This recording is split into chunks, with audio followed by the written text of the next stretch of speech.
warahmatullahi wabarakatuh. Berjumpa kembali bersama saya Fitriani Diana Pertiwi selama 10 menit ke depan di Bahasa Indonesia dalam Layar.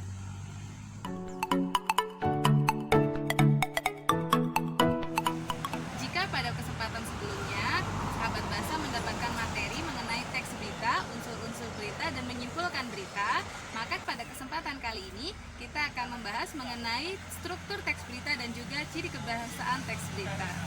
Struktur teks berita terdiri dari 4 bagian. Yang pertama di paling atas adalah judul berita. Yang kedua adalah kepala berita atau lead. Yang ketiga tubuh berita. Yang keempat ekor berita atau kaki berita. Pada kepala berita atau lead biasanya penulis berita akan memberikan unsur what, when, dan where atau unsur apa, di mana, dan kapan kejadian tersebut. Kemudian pada tubuh berita biasanya berisi bagian how, why, dan who, yaitu bagaimana, siapa, dan juga mengapa bisa terjadi peristiwa tersebut. Dan di kaki berita biasanya sudah berisi simpulan berita dari atas hingga bawah. Dan perlu sahabat bahasa ketahui, biasanya berita itu bersifat piramida. Tapi piramida kebalik ya, jadi semakin di atas posisi beritanya, misalnya ada di lead, berarti berita tersebut merupakan bagian penting dari berita yang ingin disampaikan. Dan semakin ke bawah strukturnya jadi beritanya sudah berada di kaki berita, itu berarti sifat pentingnya atau isi penting dari berita tersebut sudah semakin berkurang. Itu sebabnya banyak orang yang membaca berita tidak sampai habis, jadi hanya di awal dan juga di tengah berita. Tapi sahabat bahasa jangan dibiasakan ya membaca berita seperti itu, tetap harus membaca berita hingga akhir. Adapun penggunaan bahasa pada teks berita sebagai berikut. Yang pertama, dalam teks berita penggunaan bahasanya biasanya selalu menggunakan kalimat baku atau bahasa baku. Jadi tidak menggunakan kata aku ataupun dia, tapi kita menggunakan kata saya, beliau, ia, dan sebagainya. Jadi lebih baku ya. Yang kedua, biasanya dalam teks berita selalu ada kalimat langsung. Kalimat langsung biasanya ditandai dengan adanya petik 2. Yang ketiga, dalam teks berita seringkali ditemui konjungsi bahwa. Jadi contohnya Ibu Gubernur mengatakan bahwa, keputusan dalam rapat tersebut menyatakan bahwa.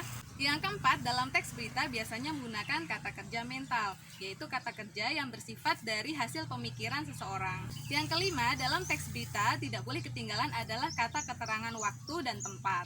Jadi berita itu akan menjadi lebih akurat ketika kita tahu di mana peristiwa tersebut terjadi dan kapan peristiwa tersebut terjadi. Dan yang terakhir, dalam teks berita biasanya menggunakan konjungsi temporal seperti sejak, kemudian, akhirnya, awalnya, dan sebagainya. Dan berikut saya akan menjelaskan mengenai struktur teks berita dan juga kebahasaan teks berita dalam salah satu contoh berita berikut. Perhatikan salah satu contoh teks berita berikut untuk kita dapat menentukan struktur teks berita dan kebahasaan teks beritanya. Di sini saya sudah memiliki salah satu contoh teks berita dengan judul Kegiatan Pembelajaran di Tengah Pandemi. Karena teksnya terlalu kecil, kita akan perbesar. Batang, pandemi COVID-19 membuat kegiatan belajar mengajar atau KBM harus dilakukan secara daring dengan memanfaatkan berbagai aplikasi berbasis teknologi, seperti Google Classroom ataupun aplikasi Zoom. Sistem tersebut dinilai dapat meminimalisasi penyebaran virus corona. Meskipun demikian, pembelajaran online ternyata relatif sulit diikuti oleh peserta didik, seperti yang dialami oleh Andre Setiawan, siswa asal desa Ujung Negoro. Namun saat KBM online, siswa sedikit mengalami kendala dari sisi jaringan internet.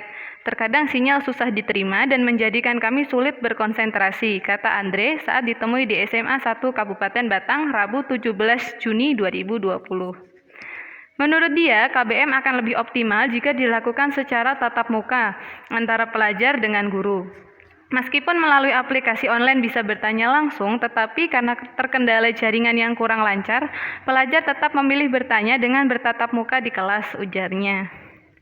Andre berpendapat pemerintah bisa menerapkan sistem pembelajaran yang memudahkan bagi pelajar serta guru, namun tetap dengan penerapan protokol kesehatan. Apabila sekolah hendak menerapkan sistem shift seperti yang diinstruksikan oleh Menteri Pendidikan, Andre meminta agar waktu pembelajaran kurang dari 6 jam sehari. Jika sistem shift diberlakukan, maka pembelajaran cukup dengan 4 jam saja. Karena jumlah siswa yang cukup banyak, kalau terlalu banyak waktu pun kurang efisien. Tapi kalau terlalu sedikit proses pembelajaran kurang efektif, pintanya.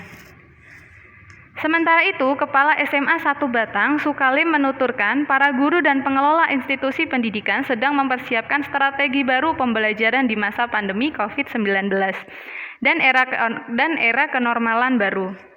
Nantinya, kalaupun Pemkab Batang mengizinkan anak masuk sekolah, maka kemudian kita akan melakukan sistem shift atau pergantian, yaitu sepertiga anak masuk dan 2/3 tetap di rumah, supaya tidak terjadi kerumunan, imbaunya. Sukali menambahkan bahwa pemberlakuan ketentuan tersebut masih menunggu arahan dari pemerintah, termasuk mengenai teknis pelaksanaannya dengan tetap menerapkan protokol kesehatan. Sumber jatengprof.go.id. Sekarang kita akan melihat struktur teks beritanya terlebih dahulu. Pertama, kita dapat melihat judulnya. Kegiatan pembelajaran di tengah pandemi COVID-19, ini merupakan judulnya. Kemudian, sekarang kita akan melihat bagian kepala berita atau lead-nya. Kita lihat di sini, dari Batang pandemi COVID-19, dari sini, sampai dengan namun saat KBM online siswa sedikit kita baca lagi saja ya. Pandemi COVID-19 membuat kegiatan belajar mengajar KBM harus dilakukan secara daring dengan memanfaatkan berbagai aplikasi berbasis teknologi seperti Google Classroom ataupun aplikasi Zoom. Sistem tersebut dinilai dapat meminimalisasi penyebaran virus corona. Meskipun demikian, pembelajaran online ternyata relatif sulit diikuti oleh para peserta didik seperti yang dialami oleh Andre Setiawan, siswa asal desa Ujung Negoro. Namun saat KBM online, siswa sedikit mengalami kendala dari sisi jaringan internet.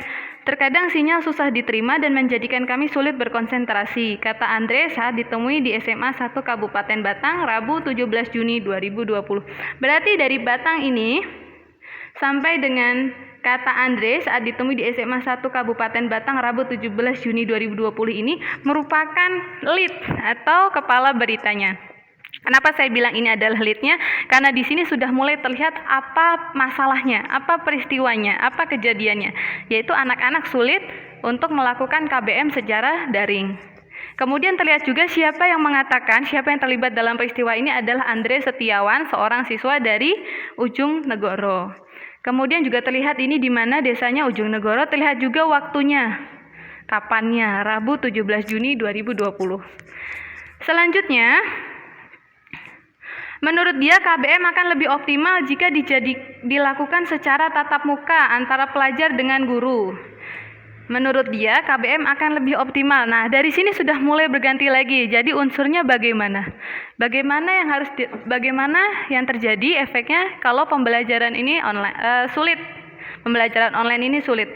Lah, dia mengatakan menurut dia KBM akan lebih optimal jika dilakukan secara tatap muka. Ini berarti sudah masuk unsur bagaimana. Berarti ini sudah masuk dalam tubuh berita, juga sudah bukan kepala berita. Andre berpendapat pemerintah bisa menerapkan sistem pembelajaran yang memudahkan bagi pelajar guru, namun tetap dengan penerapan protokol kesehatan. Ini juga masuk dalam tubuh berita. Nah, sekarang kita lihat. Sementara itu, Kepala SMA 1 Batang Sukali menuturkan para guru dan pengelola institusi pendidikan sedang mempersiapkan strategi baru pembelajaran di masa COVID-19 dan di era kenormalan baru. Ini berarti bagian kaki berita. Kenapa saya bisa menyebutkan ini kaki berita? Karena di atas ini sudah lead, sudah kepala berita. Yang ini juga sudah masuk dalam tubuh berita. Berarti yang terakhir otomatis menjadi ekor berita. Sekarang kita akan melanjutkan materi dengan kebahasaan teks berita. Pertama, penggunaan bahasa bersifat baku. Nah, tadi saya sudah membaca seluruh beritanya nggih, dari Batang pandemi COVID-19 sampai dengan protokol kesehatan ini semuanya menggunakan kalimat yang bersifat baku. Jadi, bahasa resmi bahasa Indonesia yang baku ya. Selanjutnya, sekarang kita cari, yaitu penggunaan kalimat langsung. Kalimat langsung itu ditandai dengan adanya kutip 2 di awal dan di akhir, seperti ini. Namun, saat KBM online, siswa sedikit mengalami kendala dari sisi jaringan internet. Terkadang sinyal susah diterima dan menjadikan kami sulit berkonsentrasi, kutip koma kata Andre. Ini merupakan teks kalimat langsung. Ada kutip duanya di awal dan di akhir. Kemudian ada komanya. Kemudian diikuti dengan kata Andre. Itu kalimat langsung. Sekarang kita cari lagi mungkin ada kalimat langsung yang lain. Ya, ini ada kalimat langsung. Jika sistem shift diberlakukan, waktu pembelajaran cukup 4 jam saja karena jumlah siswa yang cukup banyak. Kalau terlalu banyak waktunya kurang efisien, tapi kalau terlalu sedikit proses pembelajarannya kurang efektif. Pintanya. Ini juga merupakan kalimat langsung. Ada kutip dua, ada koma dan dilanjutkan dengan pintanya atau minta Andre, permintaan Andre. Lagi kita cari mungkin ada kalimat langsung. Ini. Nantinya, kalaupun Pemkab Batang mengizinkan anak masuk sekolah, maka pertemuan kita akan melakukan sistem shift dan pergantian, yaitu sepertiga anak masuk dan 2/3 tetap di rumah supaya tidak terjadi kerumunan. Kutip 2 dan disertai koma. Imbaunya siapa? Imbaunya kepala SMA 1 Batang. Jadi imbaunya kepala SMA 1 Batang Bapak Sukalim. Ini kalimat langsung. Selanjutnya kita akan mencari penggunaan konjungsi bahwa. Lah di sini sudah tidak perlu kita ganti, di sini sudah terlihat ya. Sukalim menambahkan bahwa. Ada kata bahwa, berarti sudah ada konjungsi bahwanya. Selanjutnya adalah penggunaan kata kerja mental. Kata kerja mental merupakan kata kerja yang terkait dengan kegiatan hasil pemikiran. Jadi kata kerja mental itu merupakan kata kerja hasil pemikiran. Sekarang kita lihat lagi dari awal.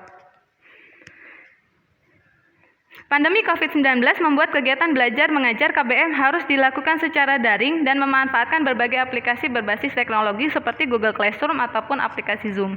Ini masih pernyataan. Dan apa? Unsur apa? Sistem tersebut dinilai dapat meminimalisasi penyebaran virus corona. Meskipun demikian, pembelajaran online secara relatif sulit diikuti oleh peserta didik.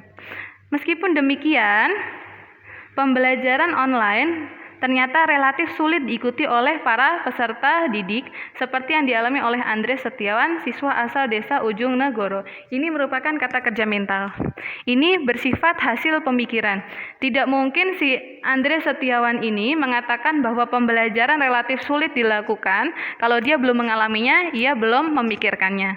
Selanjutnya ada lagi.